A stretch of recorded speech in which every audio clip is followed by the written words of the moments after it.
A question that we always get asked from people looking to start their own agency is, oh, I'm still working.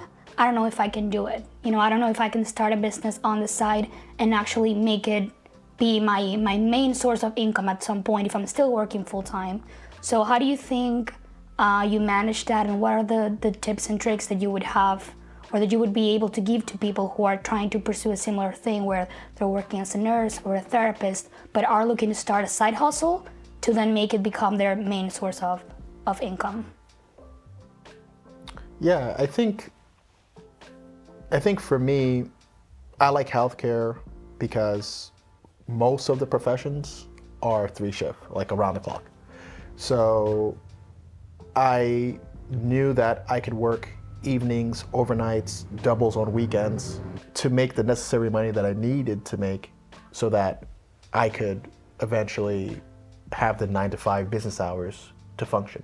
Because in the healthcare staffing world, the people that you're going to be in constant contact with are working the 9-to-5 schedule. Yeah, definitely. So the directors, the administrators, the human resource personnel, they're all day shift people. But the healthcare environment is 24/7, especially hospitals, nursing homes. So if you aren't working in one of those roles, you're actually working as a clinician, you typically can work around the clock. So for people who are concerned with the transition or how to organize themselves, my advice is work one of the professions that allows you to work evenings and nights, if you are able to, weekends especially. For me, I used to work these suicide weekends where I would come in on Friday, work an 8-hour, Saturday, Sunday I'd work 2 16s. And I had a full-time job as well. So on the weekend I could hammer out 40 hours and have Monday through Friday free if I just wanted to Work on the business and have a full-time source of income. Just the other day I was talking to one of my friends. Her name is Brandy. She on YouTube, she's my favorite nurse B, my fave nurse B. And she is an LPN that's become an RN, and she did a post the other day that she saw an RN supervisor shift paying $54 an hour, and she just became an RN, so that's probably double what she would have gotten paid as an LPN. And she's like, I really don't want to work any more shift work. Yeah. She's focusing on her own business. And she was like, should I work this shift or not? It was like a post on her stories. And I told her she absolutely should. And she was like, I really don't want to. And we went back and forth a little bit. And I was like, look, if you're working on your business, you should still be working a job so that you are alleviating the pressure of having to make the business succeed. And if you alleviate that pressure, you're gonna give it more time, you're gonna give it the amount of nurture that it needs to work rather than being so hard pressed to make money. Yeah. So if you could eliminate that anxiety of how am I gonna make it month to month or week to week, as a healthcare professional, you can work that job, you could work for your own agency, you could work in a lot of different ways to meet your monthly obligations while keeping as much of the capital still in your business so that you're able to grow it, keeping that pressure low. Yeah, no, that makes a lot of sense. And at what point did you feel comfortable enough to quit your job and actually take on this new company that you had just developed or helped grow in this new area in New York, and push that to be your full-time thing? Because we also get those questions a lot. Like, some people are wondering like, oh, I already have a staffing agency in place, but I don't know if I should keep my full-time or not. Like, I'm making money, but they're always concerned about that stability, and it's very different if you're a business operator and you're having to rely on that to be your main source of income versus you receiving a salary or, just working per shift and knowing that you're gonna get paid for that regardless. This is like a few different answers. Because for me, my mindset is completely different than the average person. So I don't like ever worrying about money. Mm-hmm. So I kept my jobs. I was investing in real estate. I had other streams of income. I also had gone through a major economic downturn. So I always wanted to be insulated from broke. Okay. So even with the business growing, I think we had gotten to like maybe 6 million in annual rev. At that time, I might have had like $1.2 million or so in real estate. I had a shared office space. I had other things going on, and I was still staffing myself Through your company. through my company, Okay. picking up shifts at Cornell for radiography work. I always kept the job, even though there was enough money coming in from the business to pay me a salary. I earned minimum wage in my business up until 2015 because I didn't want to draw down. I'd rather invest. Allowed to grow. Yeah. Yeah. It's a good mindset to have as well because you are working on that business to like get the benefits long term, you know, while you're still doing other things that allow you to pay for your everyday things now.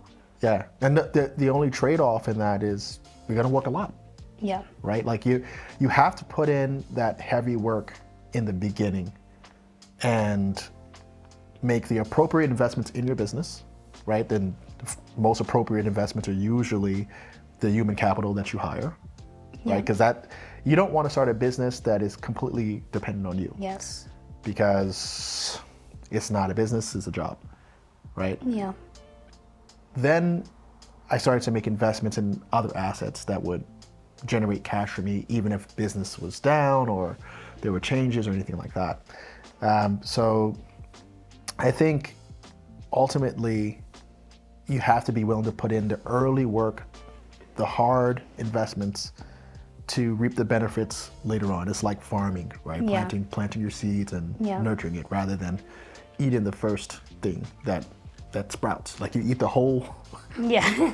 You can't do that, and a lot of people do that because the minute that they can replace their job, they do, Oh, I'll do it. Yeah. and then now they're just doing another job, except Yeah. that job follows you 24/7. Yeah. You waited until you had enough capital to actually invest in resources that would allow you to free up your time. Beyond that, it was I can't stop working, right? If I have free time, I'm doing something in that time that is not usually recreational, right? Even though it may be recreational to me, I might enjoy You it. might enjoy it, yeah. I'm usually trying to monetize it, or I kind of put it second to things that earn. So it isn't unusual for me to work 80, 90 hours a week on things. Yeah. So I was never kind of in a rush to give up the salary until I really felt comfortable in Okay. everything else, because I didn't want to be a drain on On any the company. business. Or just relying on that one thing in case, you know, something were to happen. Yeah. Okay. And even now, I keep things affordable. I really don't like to spend money on living expenses. So I try to keep my living expenses as lean as possible. So I'll give an example. Like in 2000, from like 2009 to probably that 2015 point, I got my monthly living expenses down to less than $1,500 a month. And that was automobile, the mortgage on my apartment, food and transportation, and my student loan, and everything, that $1,500. Wow. And at that time, just through my job, I was making billing like $50 an hour. So, you know, 1 week of work could cover my month. Yeah. So, and I like to keep it that way because And the rest you were investing back into the business, or were you doing other things on the side to invest that money that were not related to healthcare? it was back into the business and into real estate mostly, and then, you know, other failed businesses. Like I have a chronic condition where I start companies. So, a fashion app, shared office space, real estate. What else did I do in that era? There are quite a few things, but my philosophy on money is that it's a tool, Yeah. right? It's a tool for me to make more money.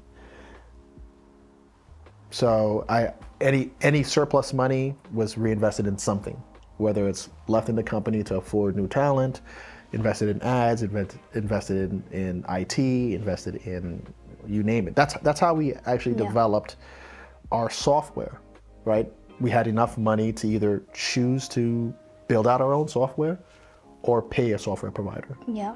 So I thought, build it out the way that I need it, in a way that I could license it out to others and generate income Yeah. down the And line. now that's being sold to others, so you're getting your money back anyway. Correct. Good.